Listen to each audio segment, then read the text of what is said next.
Huggie Pacino. Yo. Yeah, fuck dude channel that this came from. So this look, this it said is the rape allegations true? So now this link gives you this. Why the fuck is it looking like this? What the hell is going on here? Can I not? What the fuck? Okay, here we go. So it gives you this. Kenneth H. Hart. But guess what? My middle name is J. Hart. And I'm not. See, okay, I get it. So you think I'm from New Hampshire? I'm moving to Massachusetts. I'm not from up there. But wait, it gets better. So as you scroll, right? You see this? I don't know who these people are. I don't know what the fuck this is, but it's not me. But check this out. Here we go. All right, let's scroll. Let's get this out the way. Anyway, boom. All right, where did it start? Okay, here we go. Statements of the case. In 1998, Kenneth Hart was charged in Hillsborough County, North Superior Court with 2 alternative theory counts of aggravated felonious sexual assault. They also charged Hart with witness tampering with a misdemeanor count of resisting arrest during pretrial proceedings. Appointed counsel briefly presented Hart until he expressed a desire to represent himself. After proceedings described in detail below, the court, Groff J. allowed Hart to represent himself at the trial, accompanied by a standby counsel. After an 8-day trial in January and February 2000, a jury convicted Hart on all charges. In April of 2000, ironically, that's my birthday, April of 2000, the court sentenced him to a committed term of 10 to 20 years. The court pronounced a consecutive suspended sentence of 1 to 3 years for witness tampering, right? Permitting that sentence to be brought forth on a motion filed within 10 years. Finally, the court pronounced a suspended sentence of 12 months for resisting arrest to run concurrently with the witness tampering sentence, and permitting I'm trying not to laugh. Permitting that sentence to be brought forth on a motion filed within 2 years. After trial, the court appointed a different standby counsel to aid in the preparation of a notice of appeal. A18. Some litigations followed in the Superior Court as Hart and standby counsel took conflicting views about the nature of the standby counsel's role in the preparation of filing of the notice of appeal A19 and A23. Meanwhile, in a series of orders, this court extended the deadline for filing either the notice of appeal or a motion of the appointment of counsel for the purpose of filing a notice of appeal untimely on February 28th of 2001 because no one noticed, no notice of appeal or motion for the appointment of counsel had been filed. This court declared the appeal waived 8:30. In years that followed, Hart, representing himself, attempted without success to reinstate his appeal. In January 2017, Hart filed a complaint in the Merrimack County Superior Court that the court, Schuleman J., constructed as a petition for a right of habeas corpus. I don't know what the fuck that is. I don't deal with court like that. In recognition of the fact that due to Mr. Hart's disability and difficulty in framing his claims, he was not able to fully articulate his claims at the status conference. The court appointed the public defender to represent Hart. That marked the first time Hart had counsel to represent him in challenge to his conviction.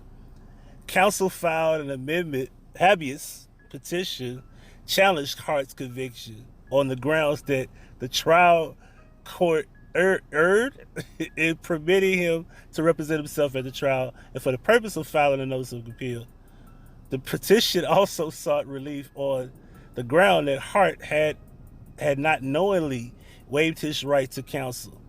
The state filed an objection, A54 and A79, after which the counsel for Hart filed a memorandum on the law in support of the petition.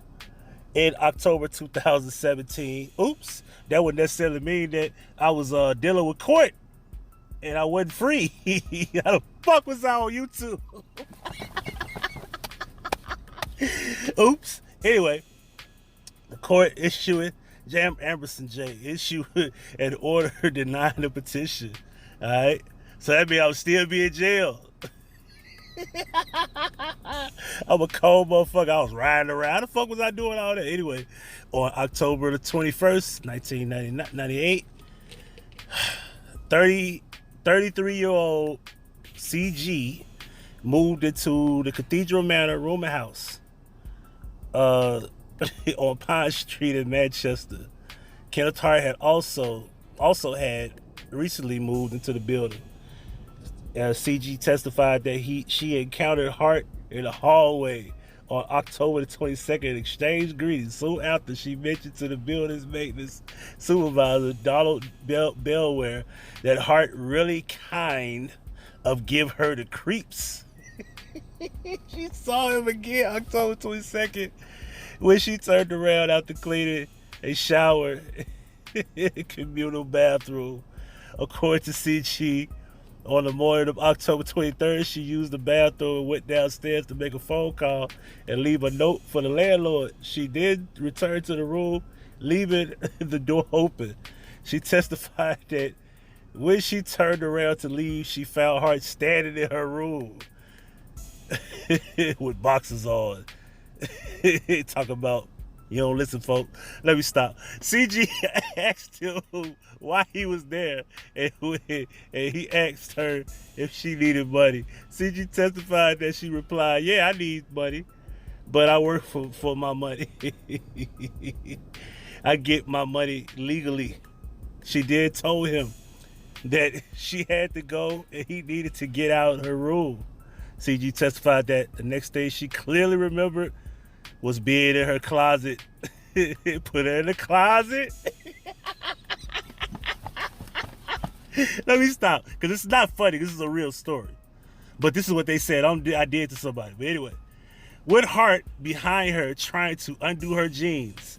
In those jeans. I'll try getting them jeans, baby. She testified that she told him no. And I said, "Give me that pussy.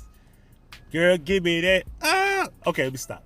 And that she had to leave, but he pulled down her jeans and underwear. CG tried to hold up her jeans, but he testified that she was petrified. She didn't know what to do without me by her side. Okay, frozen, scared for her life. Hart pulled down his jeans and underwear and bent her forward with one arm around the waist and the other arm around in the middle of her shoulders. In that position, he proceeded to penetrate her with his penis vaginally. Damn, this motherfucker's a nasty dude. Damn, you fucking up my name, bro.